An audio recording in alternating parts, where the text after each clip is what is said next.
Hello guys! Welcome back to the channel. Can you be my la la la la? Can you be my la la la la? So for today, we'll be doing another unboxing of the item that I received from yesterday's delivery. So sobrang tagal ko na naghahanap ng napakagandang quality yet affordable na stabilizer. And here it is, nahanap ko na siya from Kimstore / Technopop. Affiliated silang dalawa. So, dun ko nakuha yung items as you have seen on the title of this video. So, ito na siya, ang Prestigio 3-axis Gimbal Stabilizer. So, para dun sa price ng nakuha kong stabilizer, so I got this in bundle. So, ibig sabihin, kumuha na rin ako ng case and no gimbal stabilizer itself.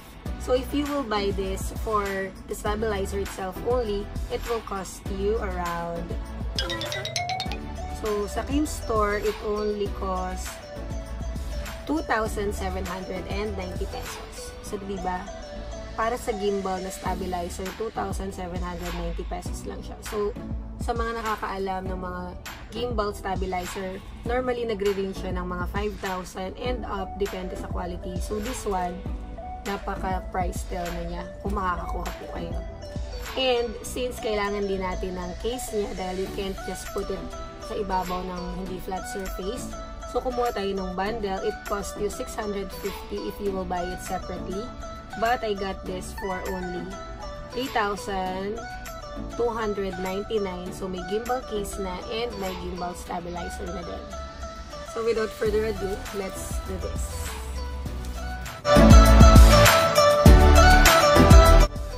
So, dun sa package niya, may kasama ng warranty slip. Ang warranty niya ay 3 months. So, it comes with this. So, sabi ko nga kanina, binabili ko siya sa Technopop sa Shopee. So, sila yung official na affiliated na store ng Kimstore. So, dun ako kumuha sa Shopee since para magamit ko yung sa cashback. So, yung cashback kasi gagawa natin in another video, but you can have the rebate when you are buying from Shopee or Lazada.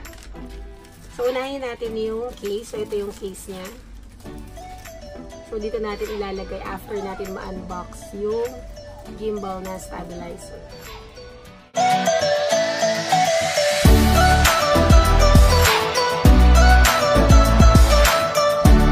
Para siyang raketang maliit.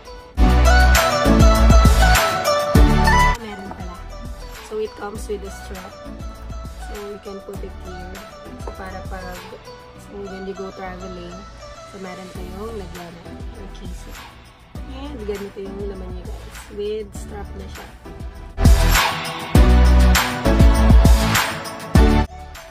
So ito na guys, ang Prestigio 3-axis Gimbal Stabilizer.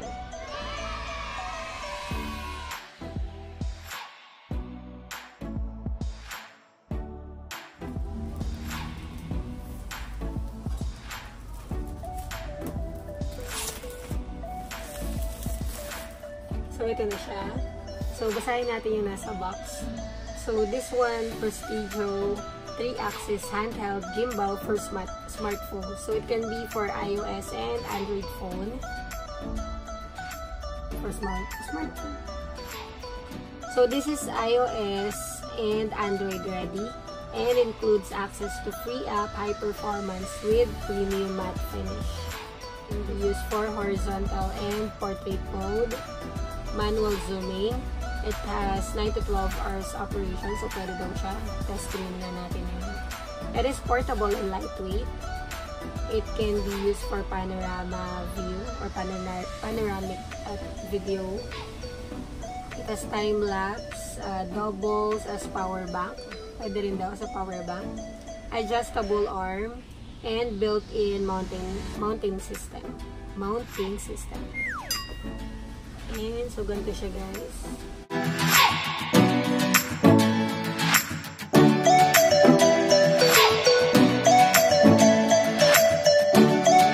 Okay, then sa box, sabi dito, Prestigio achieve professional shape-free videos with the Prestigio 3-axis gimbal.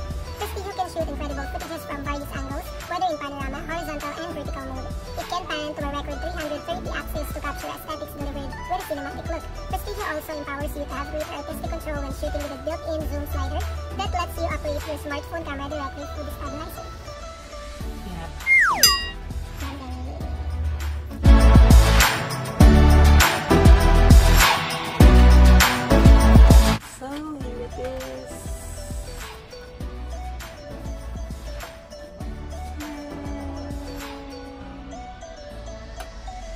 So, may kasama na siyang, so yun, may covered naman siya na foam for protection. Pero so, yung what's inside is, meron siyang charger cable, and meron siyang, ang tawag dito, hawakan. So, you can put it dun sa ilalim siguro. So, yun. And, the gimbal itself. Ganda niya. So, truly matte finish siya. So, here is the gimbal stabilizer. Okay.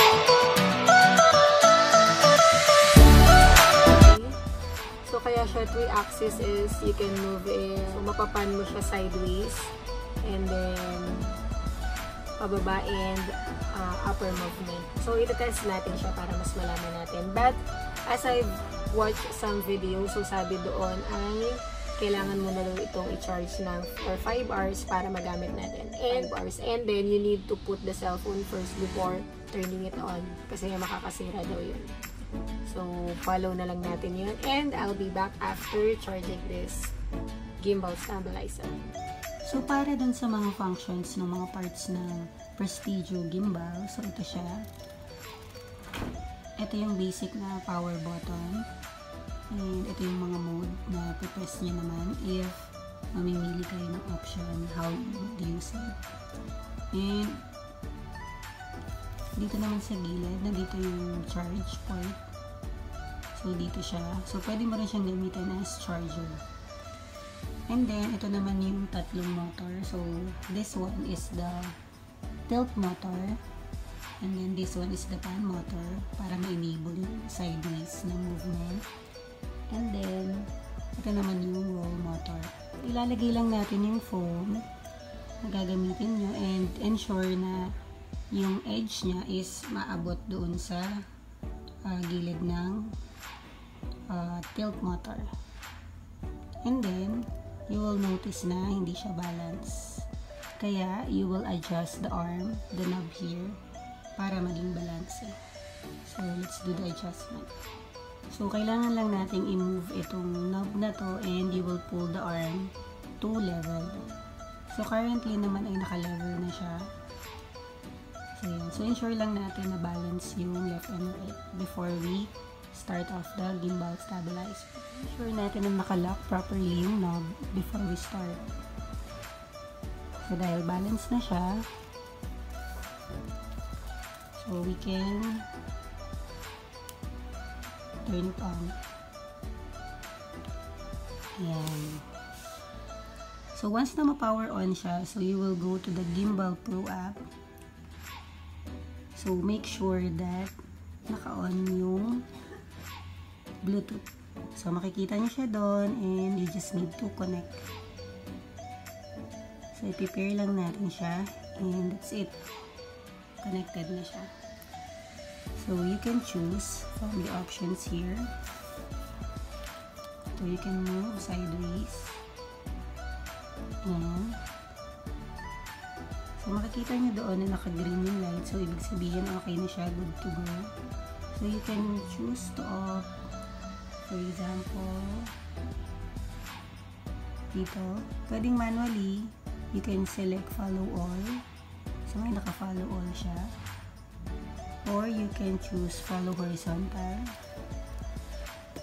Kapag follow horizontal, kahit i-move mo siya is naka-horizontal mode pa rin siya. So you can have the option also to lock all. So ganun. So you can, by clicking the button of mode, so mag-move na yung option from follow all, follow horizontal, and lock all. Okay? So, napakadali lang naman yung gamitin. And very handy. At the back side din ng gimbal natin is meron ditong button wherein you can choose to take picture. So, hindi mo na kailangan pumunta dito and mag-click. So, for example, this one. So, yun. So, meron kang option na mag-take ng pictures. Camera setting. So, meron dyan mga option.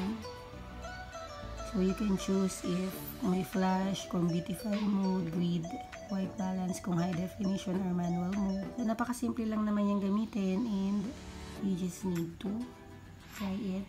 So, you can enjoy taking videos with the use of gimbal.